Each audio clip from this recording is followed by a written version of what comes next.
Meus amados amigos, prezados irmãos, fiquem todos na paz e na graça do Senhor Jesus. Quero convidar a cada um para juntos meditarmos na palavra de Deus. Livro de Levítico, capítulo de número 14, versículos 1 até o 7. Aqui, pessoal, trata-se de uma prescrição da lei cerimonial de Deus, dada a Israel por meio de Moisés, na qual constam instruções para um ritual de purificação do leproso. Sempre que uma pessoa portadora de lepra era considerada curada dessa doença, para que ela pudesse voltar à convivência normal com o restante do povo, ela deveria então passar por esse ritual cerimonial levítico, aqui descrito no trecho bíblico em referência. E o cerimonial era da seguinte forma. Então, a lepra, chamada assim na época, era um conjunto de doenças de pele contagiosas. Incluía a que a gente chamou de hanseníase, mas também havia outras também doenças contagiosas que eram genericamente chamadas de lepra. Por serem contagiosas e facilmente contagiosas, as pessoas acometidas por essa condição tinham que ficar fora do povo, fora do arraial, fora da cidade, numa situação de verdadeira exclusão. E naqueles casos em que, por alguma razão, a pessoa era curada, conseguia superar a sua doença, para que ela pudesse voltar a habitar junto com o seu povo, ela tinha que passar então por um ritual de purificação, ritual esse capitaneado pelo sacerdote e ordenado aqui pela lei de Deus. E esse ritual era da seguinte forma. O sacerdote do povo, ele deveria então pegar duas aves, duas pombinhas, sendo que uma dessas aves deveria ser morta, degolada, e ter o seu sangue derramado sobre uma mistura de água limpa com substâncias aromáticas, como o isopo, carmesim, o cedro. E esse mesmo sacerdote deveria pegar uma outra ave e espargir o sangue da ave morta na ave viva, depois espargir esse mesmo sangue sobre o leproso curado, e então a outra ave, a que ficou viva, mais manchada com o sangue da ave morta, poderia então voltar a voar e ser solta no campo. Esse era o cerimonial prescrito aqui na lei levítica.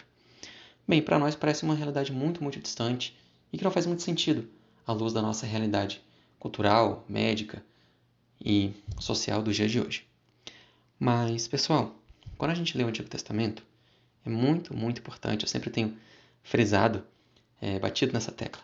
Quando nós lemos o Antigo Testamento, nós temos que entender que a palavra de Deus, ela tem no Antigo Testamento como que duas camadas. Uma primeira camada, que é o sentido literal, o sentido histórico, aquilo que historicamente acontecia e estava descrito, e uma camada mais profunda, que é o sentido espiritual, o sentido das figuras, o que havia nas entrelinhas. O sentido histórico é o mais óbvio, que transparece aos nossos olhos, mas o sentido espiritual é tão importante quanto e sempre aponta para algum aspecto da pessoa e da obra de salvação que seria efetuado por Jesus Cristo, sim, por Ele mesmo. E aqui existe uma bela ilustração da purificação do pecador, porque a lepra é uma figura do pecado, e o leproso aqui é uma figura do pecador.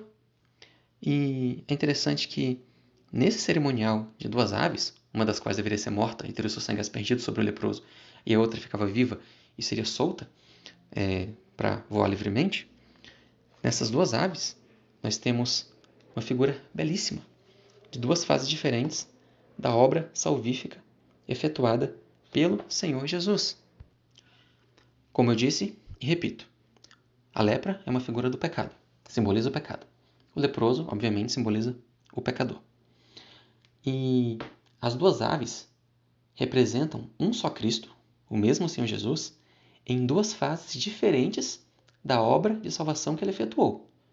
A primeira ave representa o Cristo morto, tendo seu sangue derramado naquela cruz. E a segunda ave, viva, solta para voar livremente, representa o Cristo ressuscitado e voltando de volta para o céu. Sim, porque essas duas coisas ele fez.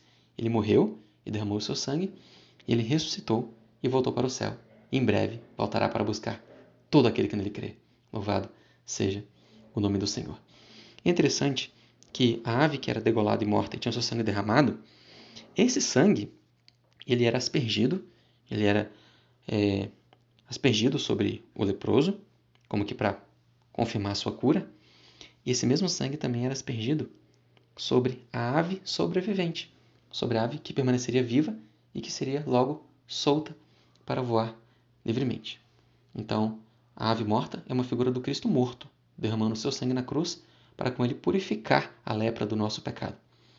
Enquanto que a ave viva, elevando-se ao céu em voo livre, representa Cristo ressuscitado, subindo para os céus, mas essa ave viva, ela também era espargida, sobre ela era espargido o sangue da ave morta. Isso aponta para a seguinte realidade, que Cristo voltou para o céu, levando no seu corpo as marcas, os sinais que representaram a sua obra na cruz.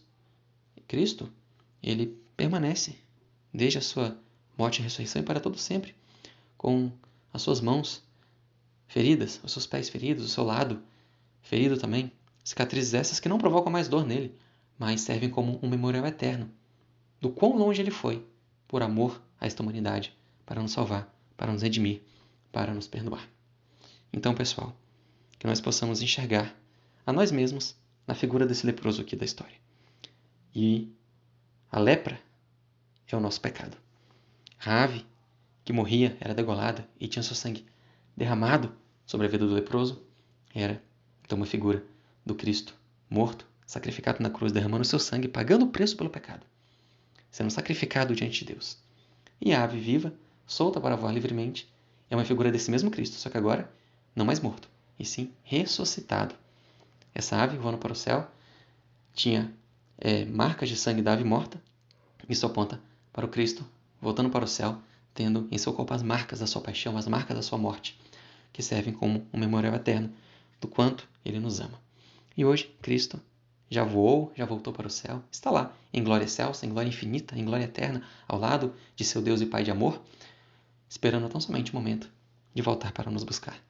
E Cristo está no céu, perfeitamente aceito perante a face de Deus Pai.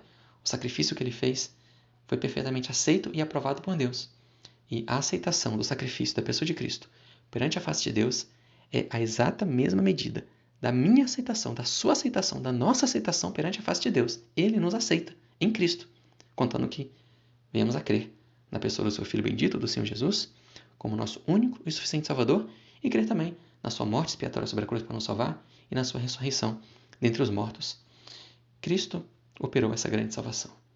E é impressionante como que, quando a gente olha para o Antigo Testamento, a gente consegue, por dedução lógica, enxergar em retrospecto detalhes, figuras, sombras, prefigurações da pessoa e da obra de Cristo.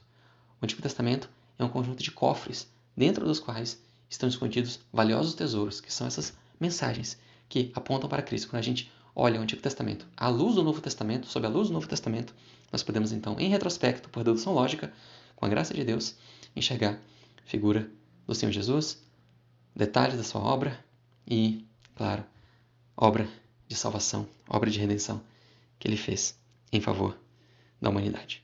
Louvado seja o Senhor Jesus.